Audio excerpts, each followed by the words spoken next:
हनुमान जी कहते हैं जो आ गया मां। मां जानकी के शब्दों में ही हनुमान जी ने कहा है कि बचन कहे कछ जनक कुमारी। क्या कभी कोई पुत्र ऐसा कहता है कि अपने नाना का नाम लेके कहे कि उनकी बेटी ने आपको याद किया है?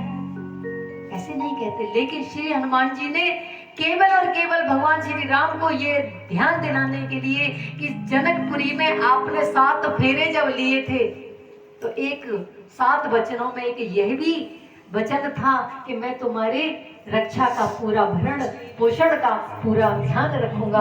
आज वो कैसे मुझे प्रभु बिसार गए हैं, ये उनको ध्यान दिलाना चाहते हैं हनुमान जी इस चौपाई के माध्यम से।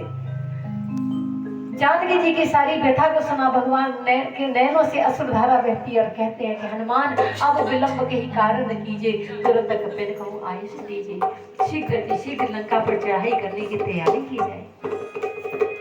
सभी बांदर भालू जब तक समुद्र को नहीं देखा था मन में विचार कर रहे थे विशाल सागर लांग देंगे और लंका को जलाकर भस्म कर देंगे, मां जानकी जी को बंधन मुक्त कर देंगे। लेकिन विशाल सागर को देखा, सबके सब शांत होकर बैठे। इतनी सामर्थ्य तो श्री हनुमान जी में थी, इस विशाल सागर को लांग कर चले गए और वापस भी आ गए। अपना तो जाना भी मुश्किल है। यह स्थिति हम लोगों की भी है। इस जीवन को पार करना भवसागर को ही पार करना है, और उस भवसागर को कैसे पार कर सकते हैं?